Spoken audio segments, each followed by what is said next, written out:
Boa noite, pessoal. Tudo bom com vocês? Hoje eu gostaria de divulgar um relato para vocês. Esse relato não vai ser do meu canal, mas sim do meu canal parceiro, Dois Mundos Paralelos.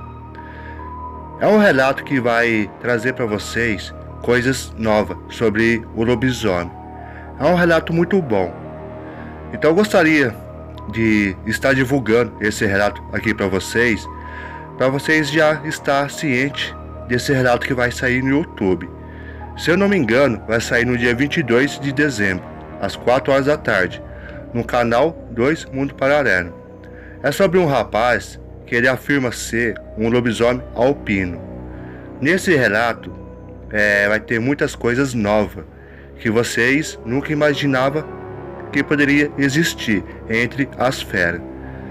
Então eu espero vocês no dia 22, no canal parceiro Dois Mundos Paralelos. Muito obrigado e uma boa noite.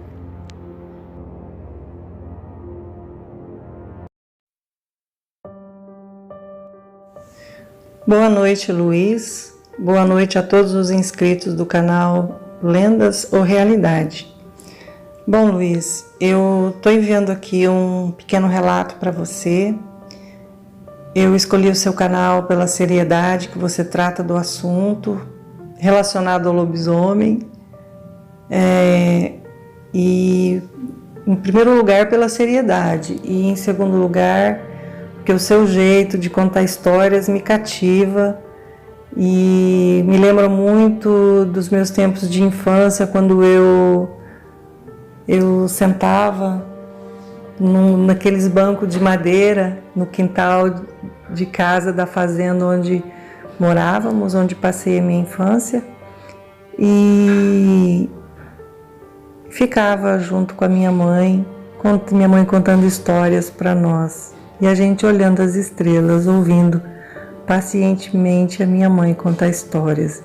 Então, esse seu jeito simples de contar as histórias, os relatos, me faz lembrar muito a minha infância. Então, eu tô aqui para contar esse pequeno relato para você e para todos do canal. Como disse, eu passei a minha infância na fazenda da minha família e nos meus tempos de criança, muito rodeada pelo sobrenatural. Eu descendo por parte do meu pai de povo cigano, e nós sempre fomos muito amorosos, muito cristãos, pessoas de muita fé. Então isso trouxe muita harmonia e muitas alegrias na minha família, Luiz. Nós morávamos na fazenda da minha bisa. Os filhos foram casando e foram tendo seus filhos, e todos morando próximos uns aos outros. Nessa época que começou a acontecer essas coisas sobrenaturais na região, eu devia ter mais ou menos uns de 4 para 5 anos, mas sempre fui uma criança muito antenada, né? Então eu prestava atenção ao longe, porque a gente não podia ficar perto ouvindo conversa de adulto.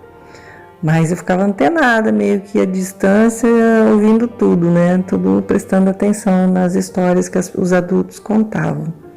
E eles contavam ali na região, sempre ouvindo um ou outro falando de ataques de lobisomem que estava acontecendo na região. Então a gente ficava sempre muito preocupado, né? A região toda, o pessoal todo que morava na fazenda, os colonos.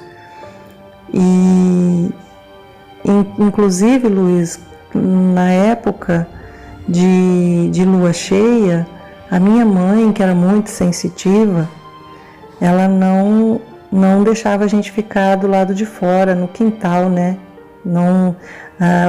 Durante a lua cheia não tinha histórias, minha mãe não deixava a gente ir para o quintal e nem contava histórias para a gente na lua cheia. Ela sempre fez questão de recolher, né, a gente, colocar a gente para dormir mais cedo. E só que era costume de todos, como a bisa já era muito idosa, Era costume de um da família, todo dia, antes da Bisa se recolher para dormir, todo mundo ia lá, ver como que ela estava, e dar uma boa noite para ela, né, antes dela dormir. E num belo dia, essa rotina ela foi perturbada, né? Foi a minha avó e um tio, irmão do meu pai, que estava lá passando uns dias na casa da minha avó. Esse tio, meu tio ele era mais novo, meu pai era o filho mais velho da minha avó. E depois vinha esse meu tio. E meu tio estava recém-casado e tinha um bebê, né, com a minha tia, um bebê, o filho dele mais velho, recém-nascido. E foi minha avó, foi esse meu tio com a minha tia e o bebê dar boa noite para minha Bisa, né? Quando foi mais ou menos lá pelas 10 horas da noite, eles já estavam retornando já. A casa da minha Bisa, Luiz, e a distância entre a casa da minha Bisa e da minha avó era em torno ali de uns 300 metros, mais ou menos. E o quintal da minha avó era cercado, tinha uma cerca de arame, né? Da cerca de arame até a casa dava mais uns 100 metros, mais ou menos, de distância. E não tinha portão, era tipo um passador, que eles chamavam de passador em S. Então, por ser em S, não precisava, não tinha, era aberto, era livre, o acesso era livre. Só que por ser em S, os animais não conseguiam passar. E eles estavam voltando, já estavam se aproximando já da passagem ali, né, do portão em S. E eles começaram a ouvir rosnados a uma certa distância. E começaram a ficar atentos. Logo, como a lua cheia estava muito, muito brilhante, eles já avistaram a uma certa distância aquele bicho, né? Meu tio e minha avó, mas com a minha tia, eles descrevem como um cachorro, né?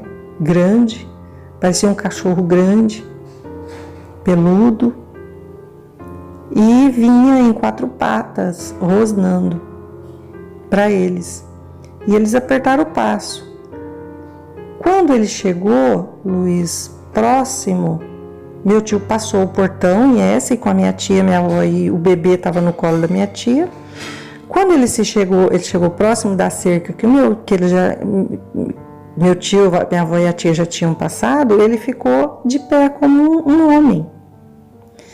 Ele ficou já para pular a cerca, de pé. Então, o que aconteceu? Meu avô sempre tinha aquelas madeiras lavradas, aqueles moirão para fazer moirão de cerca, né? Então, ele tinha aqueles moirão de cerca lavrado ali no quintal, empilhados, já lavrado, né? E aí meu tio pegou um moirão de cerca daquele e quando o lobisomem pulou a cerca, meu tio ficou entre o lobisomem e a minha avó e a minha tia, eles caminhando e ele vindo na direção, né? Só que o interessante é que ele não atacou. Meu tio era um homem muito forte, e com aquele tamanho daquela defesa na mão, que era um moirão de cerca forte, né? Ele não atacou. Então meu tio veio protegendo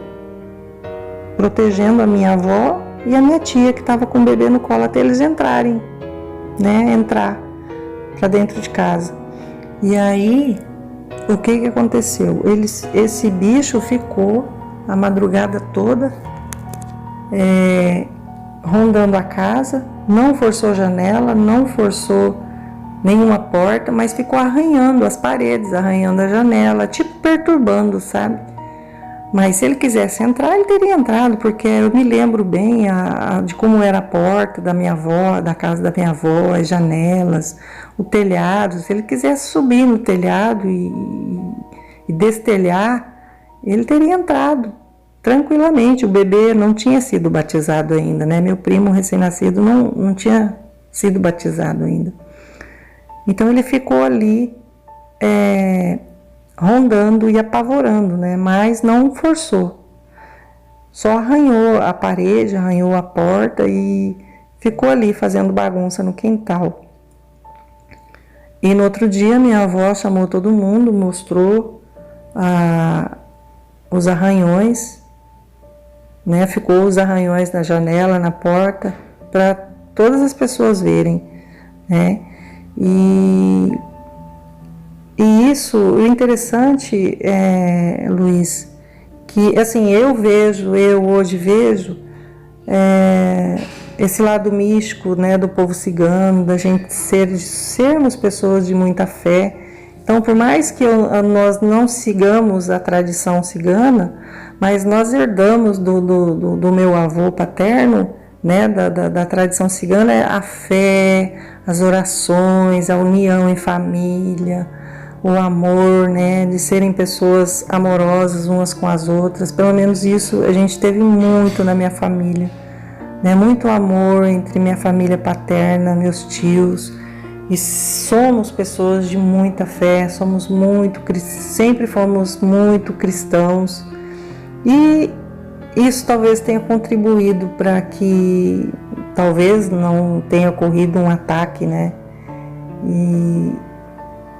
Então eu cresci com isso, teve outros ataques na região, sempre várias pessoas relataram.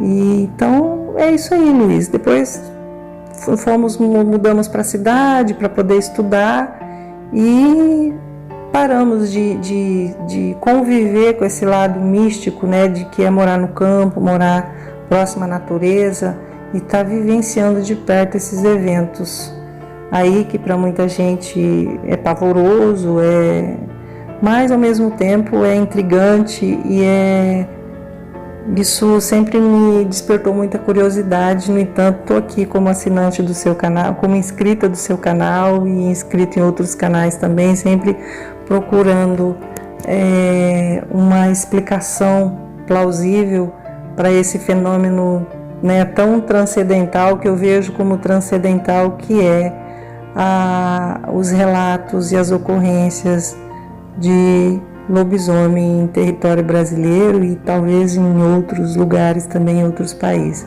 É isso aí, meu amigo, esse é o meu pequeno relato para você e para o seu canal aí, e parabenizando você pela sua seriedade, né, pela seriedade que você trata todos os relatos que chegam até você. Um grande abraço e uma boa noite.